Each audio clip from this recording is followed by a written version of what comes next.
And Larry, thank you so much for being here. Staple bass player, the music store. Of course. Yes. But not only, of course, the Bobcats, but our Friday morning live studio band, Rockin' Johnny Flush, who, by the way, was Rockin' John Henry, Rockin' Johnny Flush, and the Commodes. And we appreciate you joining us at this late hour tonight, Larry. Thank you very much. Wouldn't miss it for the world. John was my bud. No doubt. And I want to lighten it up a little bit, though. All right. With John. Fair enough. Let's tell a couple of things on the boy. All right. Bobcat things. Some of this stuff's inside, but,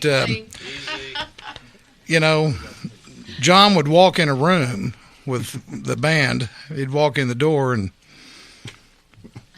is this where the queers are? Oh. It is now. And, of course, the comeback is, now that you're here, it is. Yes. It is now. Oh, there was all kinds of inside things over the last Not that there's 18. anything wrong with that. No. Absolutely not. Look here, ignorance. Ignorance. Ignorance. Is that what I heard? Wayne McCombs brought up the thing with the professional wrestling on the phone call a while ago. And I've got to tell the story of when the Bobcats closed the show, we played Louie Louie. And in the middle of the song, we would break it down, and John would want to introduce every member of the band.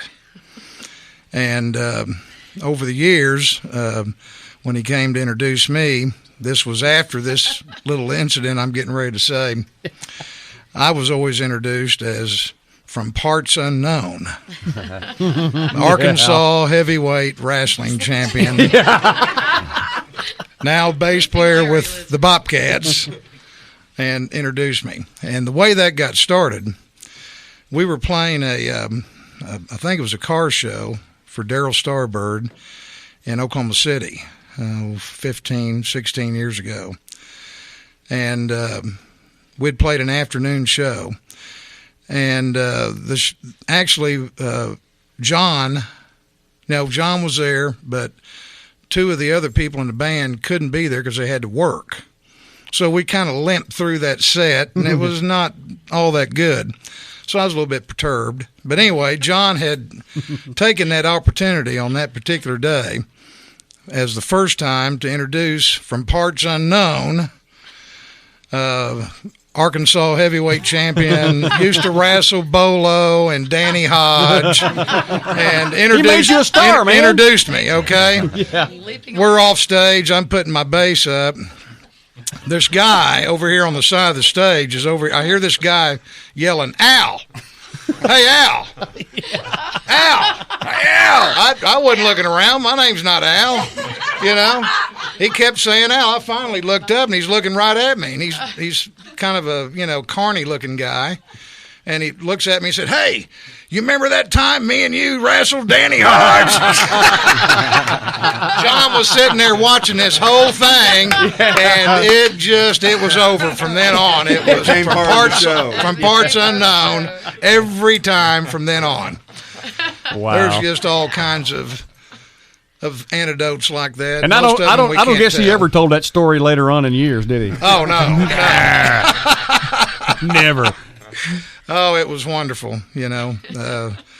We always loved to have road trips with the Bobcats because we got to get out and let it hang out a little bit and have some fun and play the music that we all loved. And John was right in the middle of everything. He was the last guy to go to sleep. I heard that story. Every night. Jairus tells that story. Guy. First one at the bar. First one at the bar. Yep. The last one standing. Last one standing. It was a lot of great times, and as everyone has said, and I'll be redundant also, he'll be sorely missed, and he can't be replaced. I mean, no one can replace John Henry at Clear Channel or any other radio station, and the Bobcats. There's just it was a special thing that you don't see bands doing like the Bobcats. That's kind of what separated this oldie band from other oldie bands that have come before us and will come after us is John Henry. You had the DJ right there on the stage with you. DJ right there. Yeah, And voice. John tried to keep the Alan Freed rock and roll shows alive. Yeah. And that was what the Bobcats were basically based on, and doing parody acts, just bringing out all the stars, just like they did back in the 50s.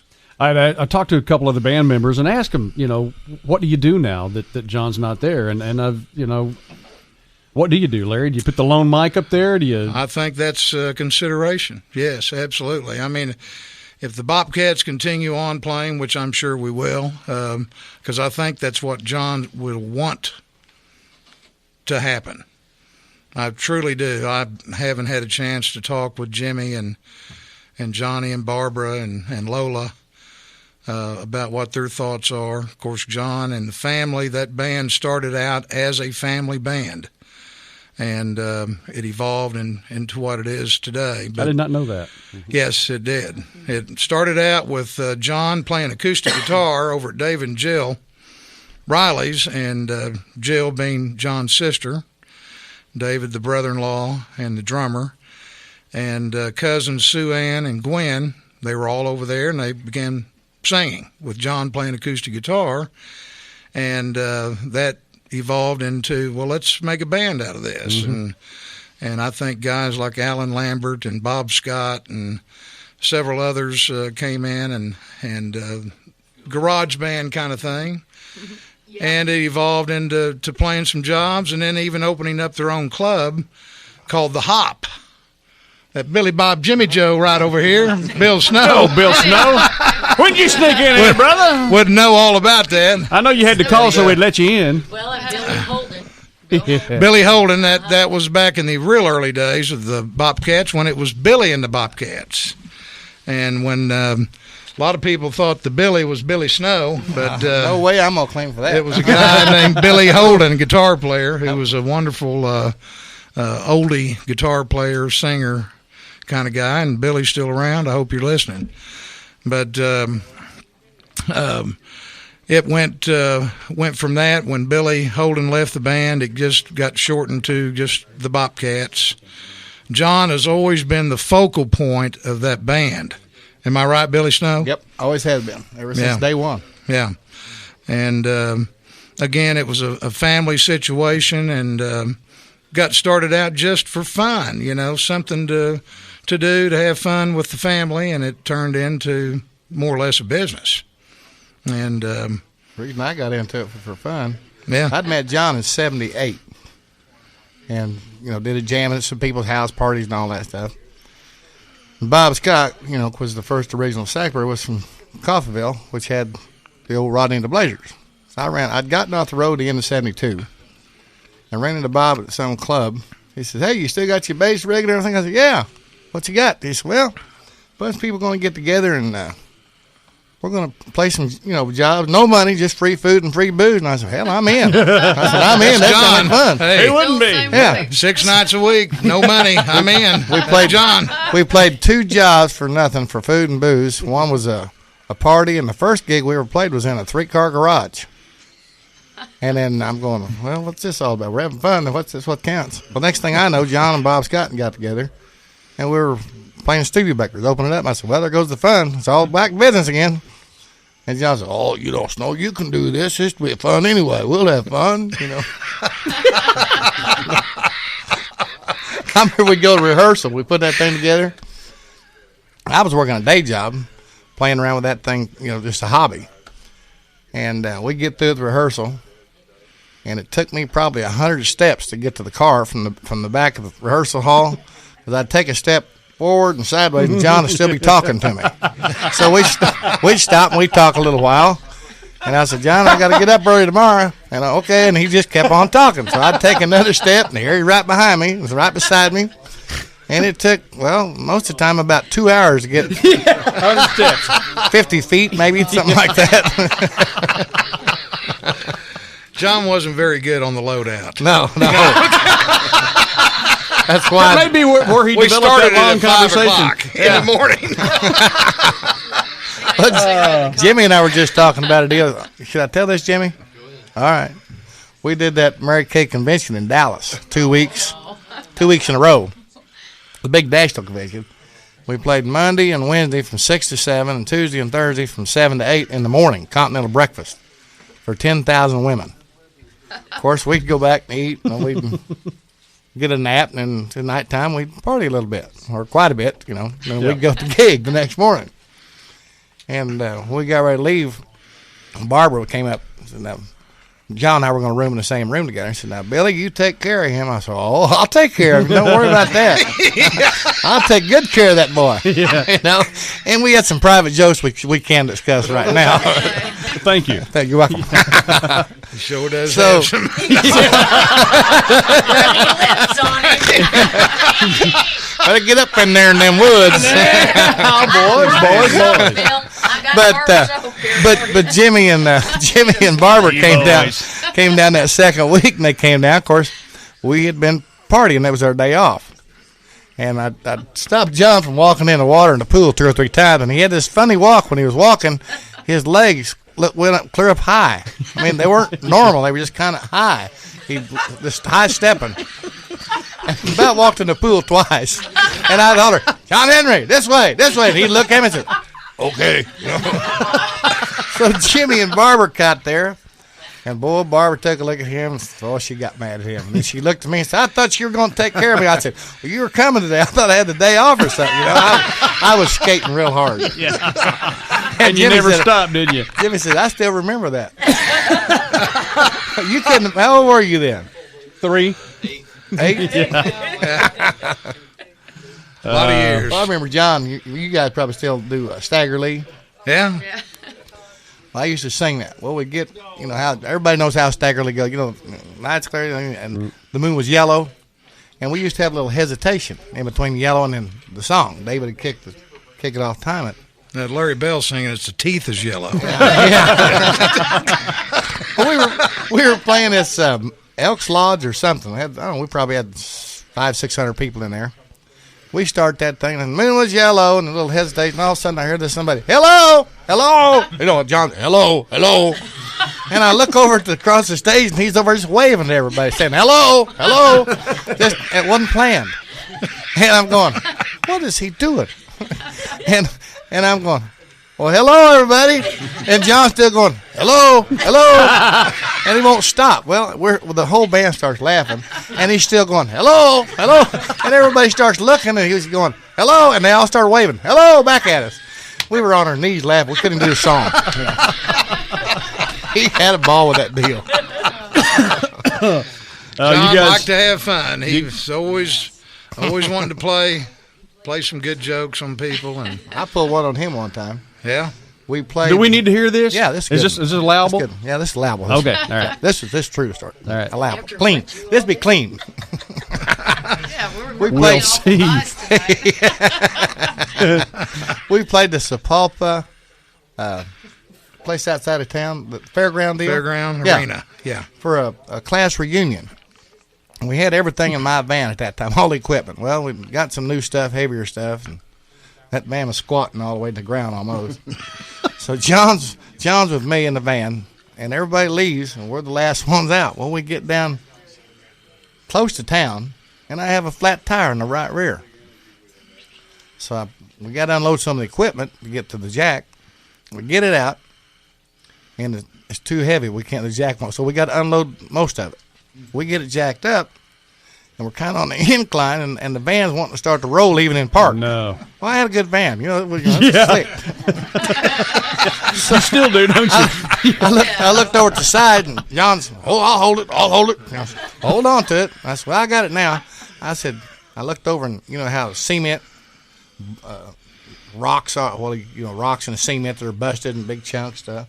There was a couple old bricks over there, and there's these things, I call them rock bricks. He didn't know what I was talking about. I said, John, we need to put something in front of that tire. I said, give me one of them rock bricks over there. So he looks at me, and he goes over there, and he starts looking around, and he finally picks up a regular concrete block. Brings it over to him. I said, I don't want that, John. It won't work. I need that rock brick. Oh, So he goes back and he sets that brick back down, and he starts looking around. I mean, he's just looking everywhere like, a dog looking for a scent. He's just kind of looking around. And he says, I don't see what you're talking about, Snow. I said, right there, John, that rock brick, the rock brick. He says, huh? I said, the rock brick right there. Don't you see it? What are you talking about? That rock brick right there by your left foot or whatever it was. Well, that thing? That what you call a rock brick? I said, yeah. He brought over and gave it to me. And we slid in this town. He looked at me real quiet. I said, what's wrong? He said, a rock brick.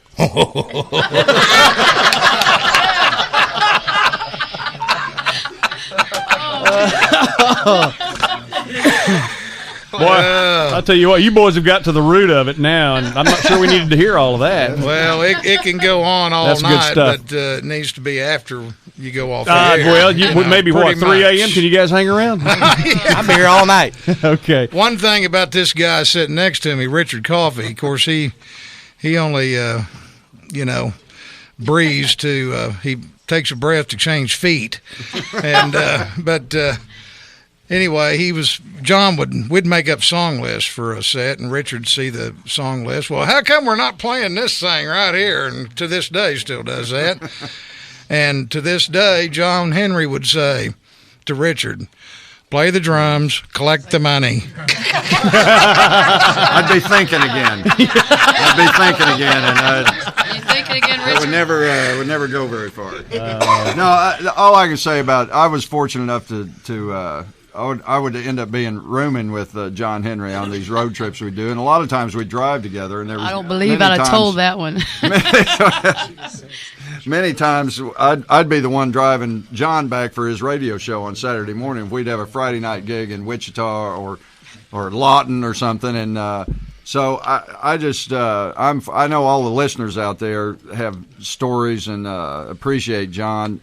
John was just such a huge asset to this community, and that's what we've all talked and reiterated here all evening long. But I was just fortunate enough that we'd have those a lot of windshield time, and be riding back, and we'd talk about everything from, and mainly his family or my family, and telling stories, and we'd talk about this, and I'd just be amazed at the things he could do, and I'd call him up on the radio, and I'd be amazed. How do you do that? Do you have books or something? It was just all up here. That's right. And I don't know. So I'm just very fortunate that I was able to spend that much time with John and know him as just a person and a friend, and he'll be sorely missed. It's just I just know him as John, and was able to spend that much time with him, so I really appreciate that, and enjoy the band. The band will go on.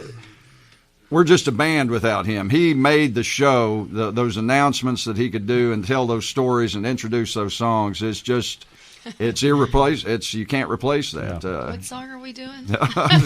Whatever song, he'd have a story and could introduce it, and it was the same thing every time, but it just made the show, so he'll be missed. Well, I've seen the show. I know what you're talking about. I don't know where you go from. I mean, somebody have to pick it up. It's like the Smokehouse Blues. I don't know who we put in here. I don't know what the future of the show is. I agree with everybody that sat down here and said the show has to go on. How do you do it? It's out of my power, but I'll be out there lobbying, and you the can't whole time. replace that voice. Nope. We'd walk Or the in knowledge. We'd walk in a store, and he'd say something in a quick trip, give me a pack of Marlboro Lights, and they go, "You're John Henry, yeah." Yeah, I mean, just like that. It's so he was just a great guy. I mean, we say it over and over, but what you see is what you got. He'd answer the phone. He'd always be there. He'd talk to everybody. He'd accept everybody for who they were, and it was just so smooth and so relaxing to be with him. He put everybody at ease on the radio when, as all the listeners will agree, I'm sure, out there, when they were listening to him, he was like he was in the same room with you, and he was just talking to you. It was just so comfortable.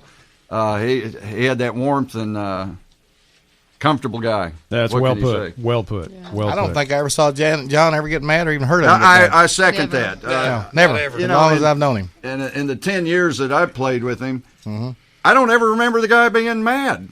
I can't. He'd shake his head and go. Yeah. He'd never say anything bad, but he'd go. He'd never get angry. He'd just kind of. But Unlike he never say anything bad, but he'd go. I've seen it. I've seen it. Yeah. Oh well, you might have seen Mostly it. about management here. Oh well. He talked about that a lot. Yeah. This is like John used to do when we'd be out somewhere years ago, playing or just go out in some club or something for a while, or people would come up at the old stations.